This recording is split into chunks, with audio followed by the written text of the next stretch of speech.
On est le 31 décembre à Vegas, quelques heures avant de célébrer la nouvelle année. Et pour passer les fêtes, s'amuser et passer du bon temps ensemble, j'avais invité des élèves sur place. L'idée c'est de beaucoup grind, beaucoup bosser le jeu, et d'ailleurs vous allez avoir toute une série de vidéos qui va arriver là-dessus.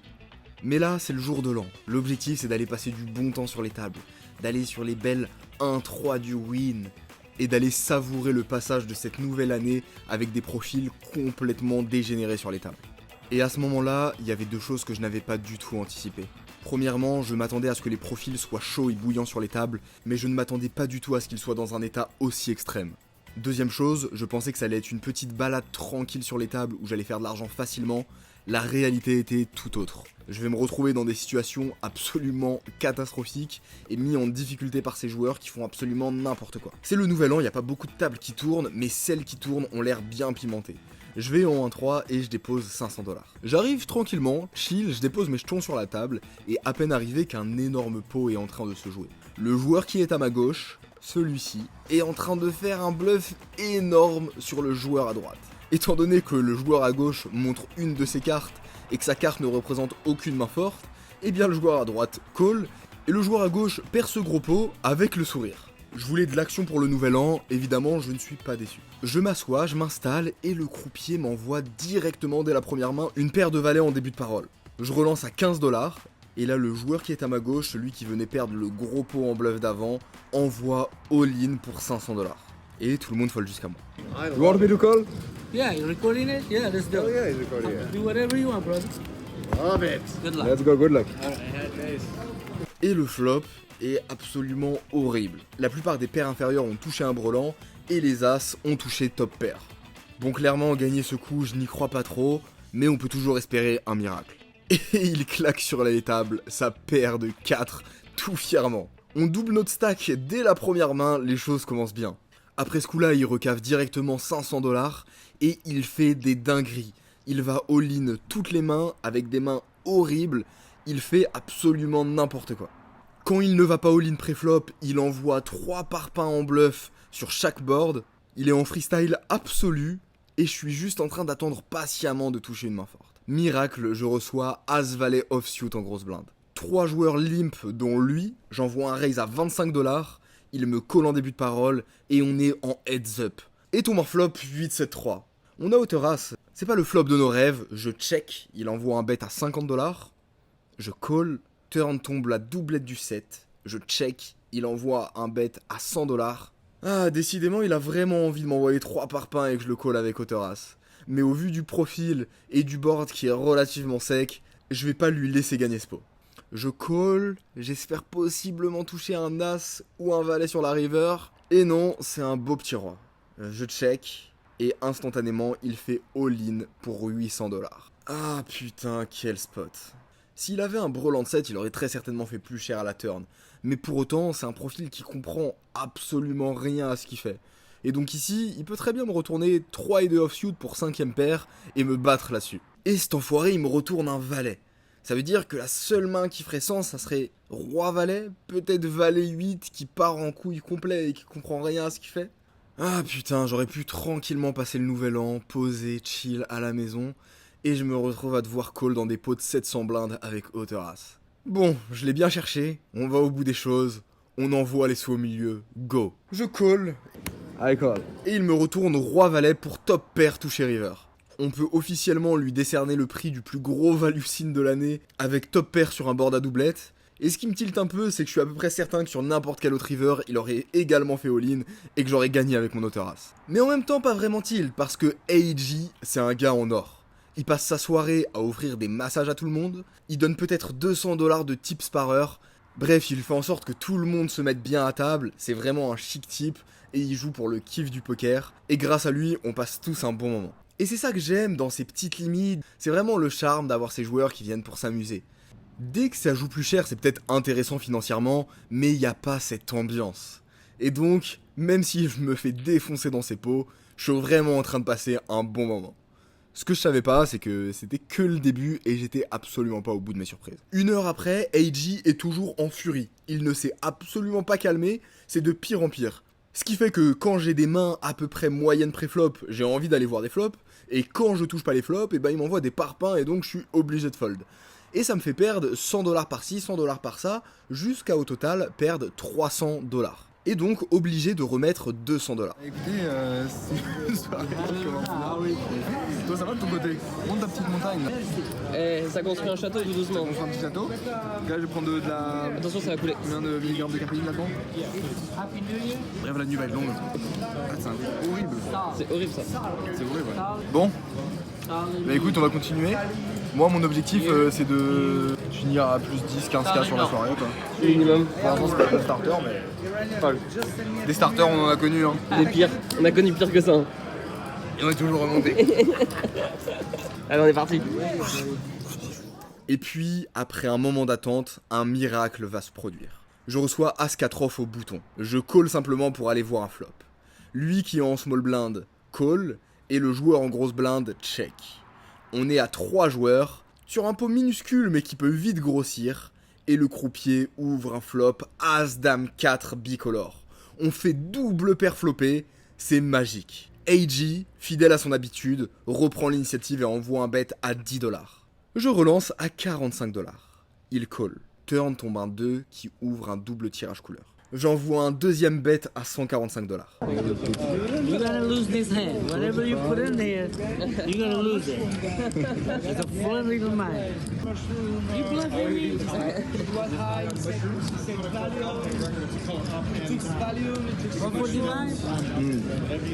Stop bluffing. Et la river tombe un 5 qui fait rentrer la couleur. Il check, et je sais que quand il touche des mains très fortes, il reprend directement l'initiative pour mettre des gros péchons. Whatever you put in there, I told you you're gonna lose it. Donc a priori, s'il avait une couleur, il aurait sûrement pris l'initiative. Et pour autant, il y a plein d'as que je domine qui vont jamais fold que j'ai absolument envie de value. Je fais all-in pour 333 $ qui me restent. Même pas le temps d'hésiter qu'il me call. Je retourne As-4 pour double paire. Et il retourne As-Dame pour double paire supérieure. Et là, dans ma tête, je suis en mode, mais AG, tu peux pas me faire ça. Tu peux pas toucher tous les flops alors que tu fais absolument n'importe quoi toutes les mains. Que tu fais all-in toutes les mains et que quand je touche double paire, t'as double paire supérieure. Et la soirée qui s'annonçait être une soirée hyper facile devient en réalité beaucoup plus difficile. Et encore une fois, ce n'était que le début des difficultés. Parce que j'étais à 2 heures de session. Mais la session allait encore se prolonger pendant 12 heures. 12 heures de mal de crâne. 12 heures de spots extrêmement difficiles où j'étais complètement perdu contre des joueurs qui faisaient absolument n'importe quoi. Mais à ce moment-là, je suis encore frais, naïf dans la session, et je suis en mode bon, tranquillement, on va remonter, ça va être facile. Je remets 500 balles sur la table, et donc je suis à 1700 $ de déposé pour 500 $ de stack. Et encore une fois, AG ne se calme pas du tout. Il est en freestyle, en furie, et donc je vais chercher à avoir plein de flops. Malheureusement, très souvent, je touche pas, et donc il me met énormément de pression, et je suis obligé de fold. Je me retrouve à devoir remettre 300 $ sur la table, et donc au total, 2000 $ de déposé pour 500 $ de stack. Je crois que c'est littéralement ma pire session en 1-3. Et je vous fais défiler mes résultats en 1-3, normalement j'ai absolument aucune difficulté. Je grind toutes les tables, je suis au-dessus des 90% de sessions positives, mais là, AG, ce player complètement dégène, qui fait des dingueries, et bah putain, il me met dans des spots vraiment, vraiment compliqués. Et dès que j'ai un petit quelque chose, je suis obligé de mettre les sous au milieu, sauf que bah il a aussi le droit de toucher, et au final ça rajoute une variance qui est folle. Mais encore une fois, AG, peu importe comment il run, on peut pas le détester. Il a fait une première que je n'avais jamais vue. Il open en début de parole, la joueuse au bouton call. Hugo en grosse blinde à As-Roi et relance à 100 $, AG call et la joueuse au bouton call. Il se retrouve à 3 sur le flop, Hugo check, AG fait all-in et la joueuse au bouton a paire de dames. Donc elle hésite à fold. Parce qu'elle sait que AG c'est un degen player, mais en même temps elle a peur de Hugo derrière qui peut avoir aussi des mains très fortes. Et elle est dans une décision compliquée. Elle s'apprête à fold et AG, ce gentleman, il lui dit ok, je suis là pour Hugo, je suis là pour le fiche, je suis pas là pour te prendre de l'argent, et donc il lui redonne les 100 $ qu'elle a investis au début. Are you folding? I don't know if I have to call. You should. I have to call? Yeah, absolutely. Can I see one? Which one was that one? The first. This one? No. This one is the deuce. This one is the eight. I can see the one. I don't think so. J'ai trouvé ça absolument royal, AG c'est vraiment une star. Au final dans ce spot, Hugo fold As-Roi et AG retourne à 6 suité pour le tirage couleur. Fold. Yeah, fold. Can we sit on river?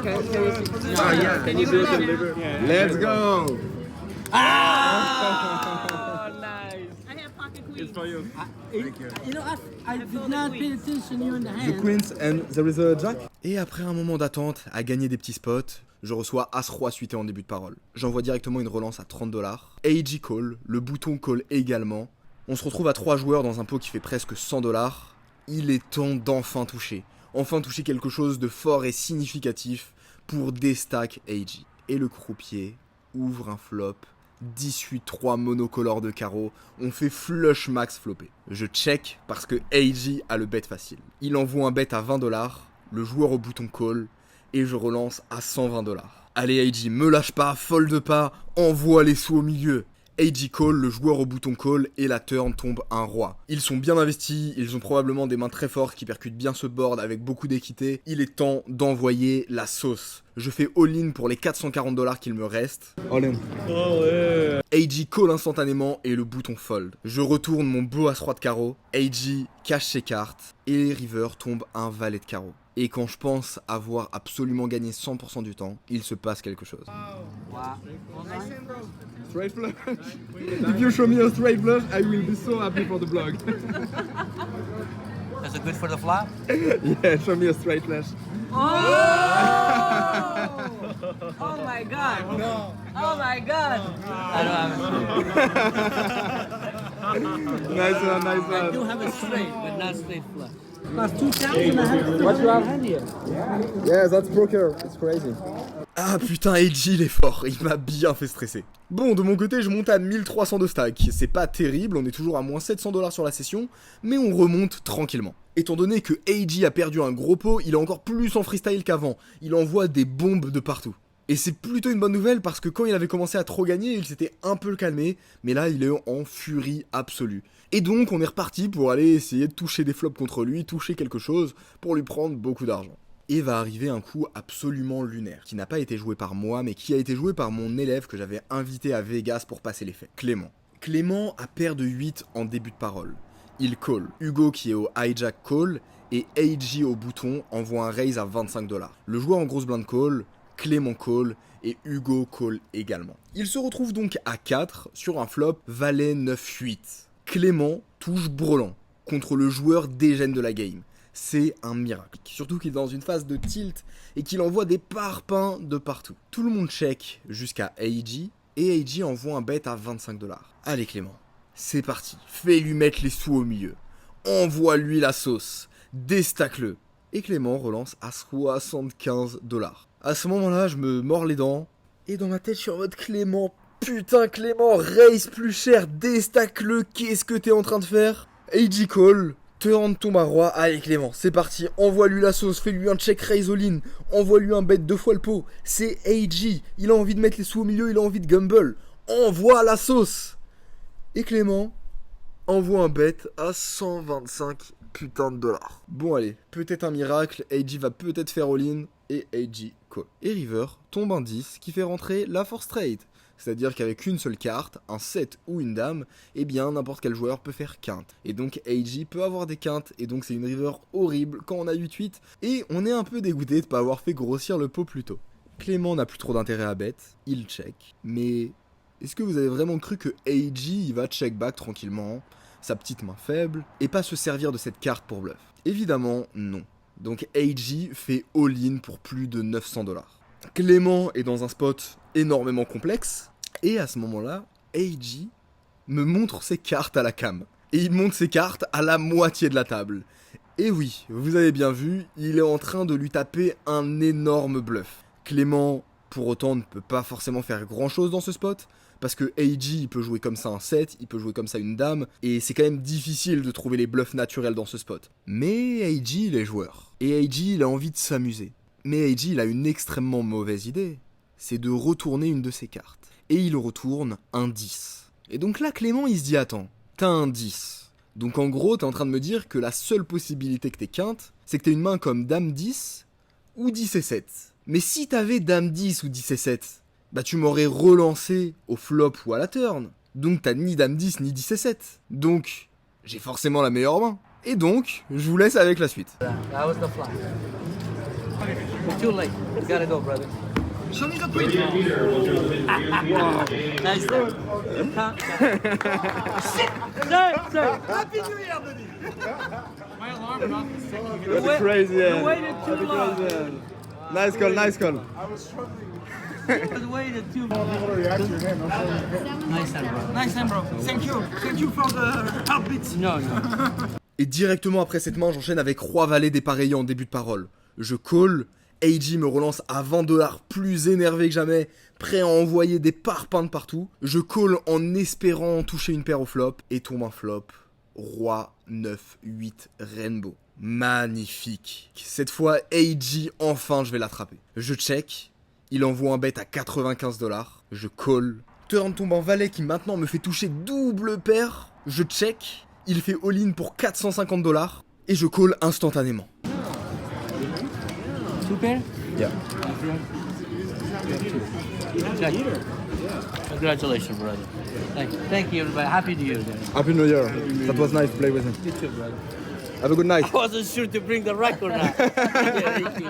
Bon, on a eu chaud, on a bien chaté la turn, et on gagne ce gros pot. Je suis remonté à 1700 de stack, donc seulement moins 300$ sur la session, et j'ai encore 10 heures de grind devant moi pour remonter le stack. À ce moment-là, on arrivait proche du décompte du feu d'artifice. Et donc je me suis dit, go faire un petit break et ensuite retourner sur les tables. Et à ce moment-là, il y avait deux choses que je n'avais absolument pas anticipées et que vous ne pouvez absolument pas anticiper. La première, c'est qu'on venait de jouer 3-4 heures avec AJ et que quand on allait être de retour sur les tables, on allait encore une fois se retrouver contre AJ, mais cette fois-ci pour une session qui va durer plus de 10 heures. La deuxième chose, qui est encore plus folle et plus imprévisible, c'est qu'on va croiser Jason sur les tables. Un joueur comme AJ, sauf 50 fois pire, qui est 50 fois plus fou et qui va nous mettre dans des spots absolument horribles en boucle. On souffle et on profite de ces petits feux d'artifice.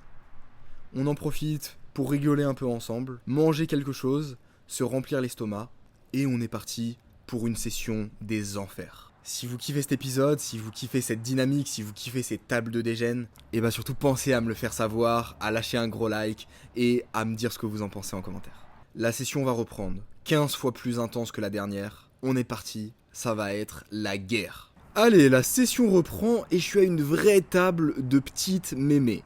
Assez vite, je reçois 9 et 7 dépareillés en grosse blinde, les petites mamies en bouton et en small blind call, et je les relance à 25$.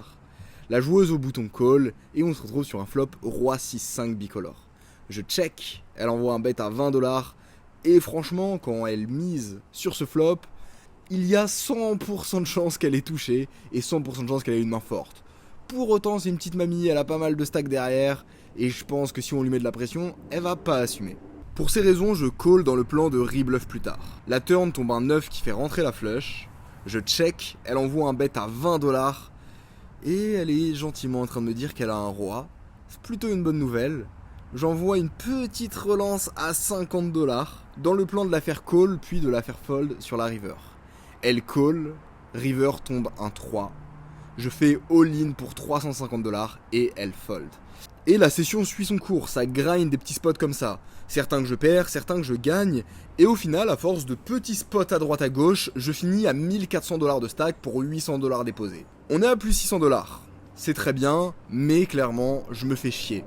C'est pas ça que j'attendais pour le nouvel an. Mais un message sur Telegram va complètement changer le cours des choses. Quelqu'un veut venir sur ma table, il y a des fiches NIT qui vont bust. Table 23. Hugo répond, j'ai notre baleine. Vin s'enchaîne, celui de tout à l'heure. MDR, point d'interrogation, incroyable. Hugo confirme, oui, hahaha. J'interroge vraiment, quel numéro de table? Hugo me dit table 18, et directement je suis parti pour aller les rejoindre et envoyer des parpaings contre des beaux dégènes. Et je peux vous le garantir, je ne vais absolument pas être déçu. J'arrive sur la table et qu'est-ce que je suis en train de voir? Ça joue des flashs, c'est-à-dire que les mecs prennent tout leur stack, vont all-in pré-flop dans le noir et jouent des pots à 500 blindes comme ça, sans voir leur carte. Ah, ça me parle. C'est le genre de table que je voulais pour le nouvel an. À peine j'ai le temps de m'asseoir, que un autre joueur arrive sur la table. Ce joueur, c'est Jason, un Anglais qui a l'habitude de jouer du mix game en high stake. Je sais absolument pas ce qu'il fout là. Mais une chose est sûre, il est pas là pour jouer propre, précis. Il est là pour envoyer des parpaings sur les tables et ça se voit directement. Et juste après l'arrivée de Jason, un autre joueur arrive sur la table, Marco. Marco, pour ceux qui ne le connaissent pas, c'est très certainement le meilleur joueur de 1-3 du win. Il fait des très gros mois, il fait énormément de profit sur la table, il rase les tables et tout ça en allant seulement sur des tables où il y a des filles mignonnes. C'est-à-dire que son table selecting est basé juste sur les jolies filles qu'il y a à la table. Décidément les gars, cette table, c'est une masterclass. C'est une table sur laquelle j'aurais jamais pensé me retrouver. Il y a que des profils fous zinzin déglingos. Et malheureusement, les choses ne se passent pas comme prévu. Je suis obligé d'aller voir beaucoup de flops parce que ça s'envoie des parpaings de partout post-flop entre AG, Jason et Marco qui est aussi chaud. Eh bien, si tu ne touches pas le flop, tu es obligé de fold. Et si tu touches le flop, accroche-toi bien parce qu'il va falloir mettre tout le stack au milieu. Et après un long moment, une main va enfin nous donner de l'espoir. Je reçois Roi 10 dépareillé en grosse blinde, 5 joueurs limp et j'ai vraiment pas envie de relancer parce que si ici je relance, Jason, il y a une chance sur 3 qui partent all-in pré-flop. Et disons qu'avec Roi 10 dépareillé, c'est pas le meilleur candidat pour call. Je check et le croupier nous fait de la magie. Un flop 10-10-4 rainbow. Ici, je check parce que j'ai absolument envie que Jason mette des sous au milieu. Malheureusement, tout le monde check. Turn tombe un 5. Allez Jason, s'il te plaît, cette fois-ci, mets tout au milieu. Je check. Le joueur en début de parole mise $10. Le joueur au cut-off call. Et malheureusement, Jason fold. Bon, malgré tout, il va être temps de faire grossir ce pot. J'envoie un raise à $50. Le joueur en début de parole hésite un peu, puis call. La river tombe un 9 et j'envoie $150. Get the back. 150. Yeah, I'll play 500, 2,000, whatever. Yeah, I think I'm sure. Tell him who I am. Ah putain, décidément, on run vraiment pas comme il faut sur cette table. Il nous faudrait juste un tout petit peu de good run. On pourrait se gaver et gagner énormément de spots. Et les choses sont de pire en pire. Jason ne se calme pas. Plus le temps passe, plus il commande des vodkas, plus il est bouillant. Et puis, les choses vont dégénérer. Je reçois 9 et 8 off au bouton. Jason, en début de parole, envoie un open à $20. Et franchement, j'ai énormément de profondeur. Si je touche double paire ou quinte contre lui, je vais absolument me gaver. Et en vrai, même si je touche une petite paire, il y a moyen que je me gave au vu du profil. Je call, Marco en grosse blinde call, et on se retrouve à 3. Et le flop tombe valet 7-3 bicolore. Jason envoie un bet à $30. Qu'est-ce que t'es en train de faire, Jason? Tu m'as montré plusieurs fois que t'étais prêt à envoyer des gros parpaings avec des mains en value, et franchement, ce bet-là, il représente énormément de faiblesse. Je l'imagine pas jouer une main forte comme ça. Et puis si je continue à avoir des flops et give up, je vais juste faire fondre mon stack. Donc à un moment, faut aller chercher les coups post-flop. J'envoie un raise à $115. En 1 milliseconde, Jason me raise à $500. Décidément, on ne peut rien faire contre lui. Come on, bro. Nice hand. Je fold, et pour couronner le tout, il me retourne 8 et 9, c'est-à-dire la même main que moi, sauf que disons qu'il l'a joué un poil plus agressivement. C'est assez catastrophique, on redescend à moins de $1000 de stack, et on se fait absolument grind. À ce moment-là, j'ai vraiment la sensation de ne pas avoir les bonnes stratégies, de pas mettre les bonnes choses en place. Parce que je vois des flops, quand je touche rien, Jason il envoie des parpaings au milieu, dès que je touche un quelque chose, Jason il se paralyse et il give up. Il est à sa 17ème vodka, mais on dirait qu'il a un 6ème sens et qu'il voit tout ce qui se passe. Je n'arrive pas à gagner un seul coup contre lui. Mais pendant que je joue toutes ces mains, je récupère plein d'informations. Des informations extrêmement précieuses. Je commence à comprendre les patterns de Jason, ainsi que certains tells physiques et verbales assez évidents. Et tout ça nous amène à la main suivante. Le croupier m'envoie Roi-Dame dépareillé au cutoff. Il y a Hugo en début de parole qui open à $25. Je call et Jason en grosse blinde call. On est 3 joueurs et le flop tombe As, Roi, 4, Rainbow. C'est la première fois contre Jason que je touche une main un minimum décente. Jason check, Hugo check, je check également. Turn tombe un 7 qui ouvre un tirage couleur et Jason commence l'offensive. Il envoie un bet à $75 et me dit qu'il a juste seconde paire. Je sais absolument pas ce qu'il peut faire, mais franchement contre Jason qui mise toutes les mains tout le temps, il est hors de question de fold. Je call et river tombe un valet. À ce moment-là, je m'attendais à ce que Jason bet et je m'attendais à avoir un call assez facile.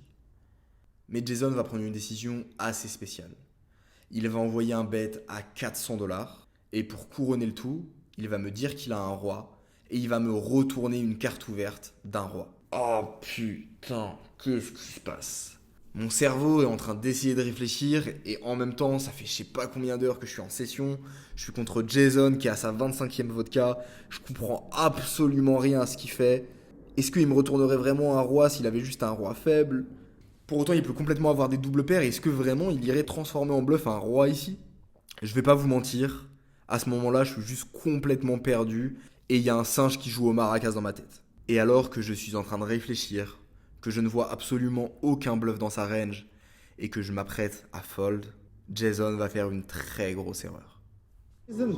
You have king 10. Lovely. Send the money. Send the money. Send the money. Send the money. Send the money. Yep, C1.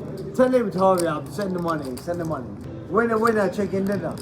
I told him I can win. Right, clock. Clock.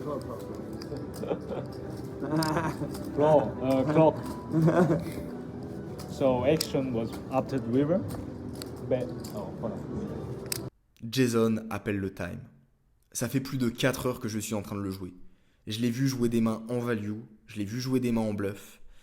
Et j'ai un tells qui corrèle de manière absolue. C'est qu'à chaque fois qu'il était en value, dans cet extrait par exemple, Please up.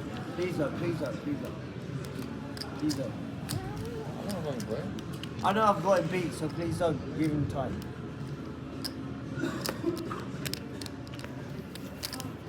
Thank you very much. Send the money. Show me the bluff. Send the sugar. Ace 5. There you go. Send the sugar. comme vous le voyez ici, il ne voulait surtout pas appeler le time. Et ce n'est pas juste une occurrence. Il avait tendance à toujours parler, trop parler, et il y avait des corrélations évidentes entre les fois où il était en value et les fois où il était en bluff. Son attitude changeait radicalement. Dès qu'il était en value, il était très bienveillant, il disait aux joueurs de prendre son temps, il lui disait même de fold et que ça ne servait à rien de call et qu'il ne devait pas se laisser influencer par les autres. Mais dès qu'il était en bluff, il devenait vraiment agressif. Il se mettait à trash-talker, devenir arrogant et speeder les joueurs pour qu'ils prennent une décision. Ah, sacré Jason. Franchement, s'il avait rien dit, j'aurais simplement fold. Mais au vu de cette information qu'il vient de me donner, je call. King 9. Told you had king queen. I told you had king queen. Nice one. Nice one. Nice one. I know you have king queen. I told you had king queen. Thank you. Sorry. Yes, sir. You want to wait one hand? J'aurais aimé souffler un peu après ça, mais je reçois directement As-Dame dépareillé en début de parole. J'open à $15 et Jason au bouton call. Tombe un flop 19-6 bicolore. Je check, il envoie un bet à $25. Je call, turn tombe la doublette du 10. Je check, il bet $65. Et franchement, Jason, comme on l'a vu, il est prêt à envoyer des parpaings. Donc cette mise, elle représente pas non plus énormément de force. S'il avait un 10, il aurait très certainement misé très très cher. Je call et je suis bien décidé à en call 3. La river tombe à un roi. C'est probablement la pire carte du paquet. Parce qu'il a énormément d'auteurs rois joués comme ça que maintenant il va pouvoir value bet. Je check et il m'envoie un bet à $225. Do you think Queen Eye is good? Huh? Queen Eye is Queen, good. what, queen high? Queen with just Queen. Just queen high. Yeah. Ah, lovely. You think it's a good hand? No, it's fine. Ah. I'm too collection. You know what? I call. Call, yep. We're not married. Allez, let's go. On passe à $1600 de stack, soit plus $800 sur la session. Finalement, on remonte, c'était chaud. Bon, maintenant que le stack est bien remonté, il est temps de doubler. Parce que Jason, il a près de 3000 balles devant lui. Ouais, je sais, vous allez me dire, mais comment est-ce qu'il fait pour avoir 3000 balles devant lui en jouant comme ça? C'est une très bonne question. Félicitations à vous, je ne comprends absolument pas. Mais il a un run de l'espace. Je reçois 9 et 6 suités au bouton.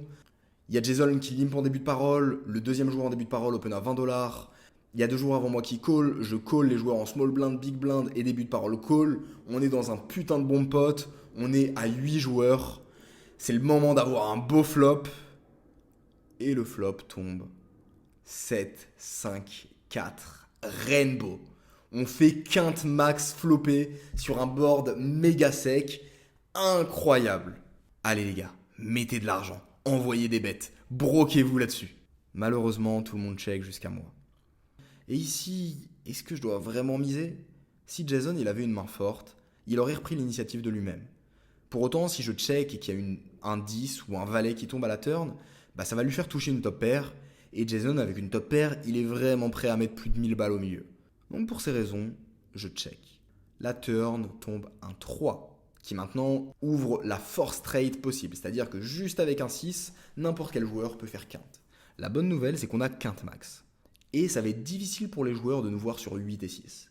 Donc si un joueur a un 6, eh bien il va devoir perdre tout son stack contre nous. Jason, en début de parole, envoie un bet à 5$. Le joueur en milieu de position raise à 30$. Le joueur au cut-off call.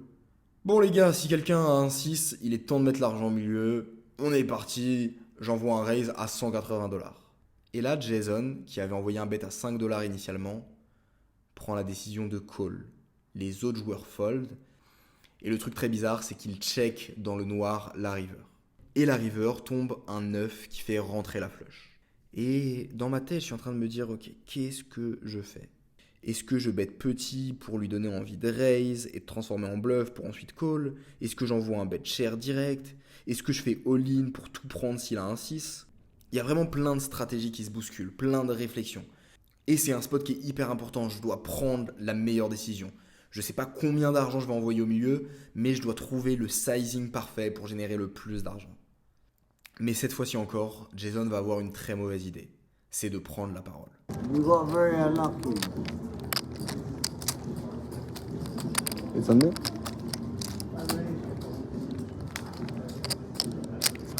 You don't have nut flush. You don't have nut flush, don't bet. I'll show you, look. You don't have nut flush, don't bet. Wow. Les gars, vous avez pas rêvé. Alors que je m'apprêtais à bet, il a retourné roi 2 de trèfle. S'il ne prenait pas la parole et qu'il ne retournait pas cette main, je perdais probablement tout mon stack contre lui dans un pot à 4000$. Et franchement, donnez-moi votre avis en commentaire. Mais pour moi, c'est pas de la pure bienveillance. J'arrive pas à y croire ça. Parce que je lui ai call des spots, il essaie de me bluffer, j'ai gagné de l'argent contre lui. La seule hypothèse plausible, c'est que il a vu la flush tomber. Il a eu une peur irrationnelle que j'ai flush max. Il a retourné sa flush pour se dire ok, si je retourne ma flush, eh bien s'il bet, il aura que flush max et je pourrai fold. Les gars, dites-moi si vous pensez que je freeze et que je pars trop loin. Mais en tout cas, j'arrive vraiment pas à comprendre et je trouve ça juste absolument fou. Est-ce que j'aurais dû faire all-in dans ce spot pour lui faire fold flush max ? Franchement, faut avoir des grosses balls. Hein. Parce que putain, Jason, il était quand même bien chaud. Yeah, nice hand. Nice hand. That's right. Give me the pot, give me the pot. Send me the pot. It's 6. Send me the pot. On a évité le pire dans ce spot. Je suis vraiment partagé entre le sentiment d'avoir déchaté un spot et le sentiment d'avoir énormément chaté qui m'est retourné sa main parce que j'aurais pu perdre beaucoup. Sauf que le pot sur la main suivante va être beaucoup plus gros. J'ai paire de 5 en small blind. Jason open à 20$. Je call. Et Clément, mon élève en grosse blind, call également. On est à 3 joueurs et tombe un flop à 6-5 Rainbow. Vous savez ce que ça veut dire ? On vient de toucher brelant contre ce fou de Jason qui envoie des all-in partout à chaque fois au milieu. Et on a 1700$ de stack effectif. Évidemment, je check pour laisser Jason se chauffer. Clément check également et Jason envoie un premier bet à 100$. Bon, tranquille, on va pas relancer. Jason, il est chaud, il envoie les sous au milieu de lui-même, c'est une très bonne chose. S'il a un as, il va tout envoyer au milieu, et s'il a un bluff, je suis très content de le laisser tout envoyer au milieu. Je call, et Clément part all-in pour 500$. Et instantanément, Jason go all-in également. Je snap call, et on est parti avec notre beau brelan dans un pot à plus de 3000$. La turn tombe un roi, river l'as.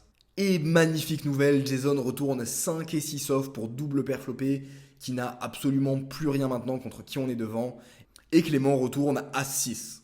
Il a bien chaté son 3 out contre nous, mais c'est la famille, donc c'est une très bonne chose. Au final, Clément gagne le main pot de 1550$, et moi je gagne un side pot de 1800$. Et là, Jason part en tilt complet. Il est en furie, tilté, et il fait des dingueries pire que jamais. Directement sur ce timing, je reçois Dame 9 suité en grosse blinde. Il est au cut-off, il open à $20. Je call et on se retrouve en heads-up sur un flop 9-4-4 bicolore. Je check, il envoie un bet à $75. Je suis chaud pour aller mettre des sous au milieu contre lui. Il fait n'importe quoi, il est en freestyle. Je raise à $200 pour lui laisser la possibilité de rebluff. Il fait all-in pour $500. Je call. Turn et river tombe 2 belles briques et il retourne paire de 5. Et je gagne ce pot à plus de 1000 balles. Et j'ai à peine le temps de ranger mes jetons que 2 mains après je me retrouve avec une paire d'as au bouton. Jason a recave $200 et il open $10 en début de parole. Je le relance directement à 50. Et là le joueur en grosse blinde, qui sort de nulle part, nous sur-relance à $100. Jason fait all-in pour $200. Je call, le joueur en début de parole call, et on part all-in à 3 joueurs avec une belle paire d'as. Alright, the side pot first, please. Je retourne ma paire d'as, le joueur en grosse blinde retourne As-Roi, et Jason, ce petit saligo, retourne un full E3 par les 8. Il a bien chaté, mais quoi qu'il en soit, on est à plus de $2000 de stack, donc c'est toujours cool. Au final, juste après ça, Jason se fera déstack et quittera la table. Jason! What a flop. You can make the straight! Maybe you have a straight. 10, 10 on draw. king, no, nothing. What the fuck? I'm gonna boys over there on sleep. I'll be back tomorrow. Happy New Year, guys! Après 14 heures de session, je quitte la table avec $2185 pour $800 déposés. Si j'ai juste un mot de la fin, c'est faites des choses qui vous font kiffer. Parce que j'ai passé une nuit juste incroyable, entre fun, social, stimulation intellectuelle, alors que c'est mon putain de taf. Bref, bonne année à tous. Si vous voulez faire step up votre jeu, il y a le lien en description. Si vous voulez suivre nos aventures, pensez à vous abonner. On se retrouve à très bientôt pour la suite. Arrachez tout cette année. Ciao.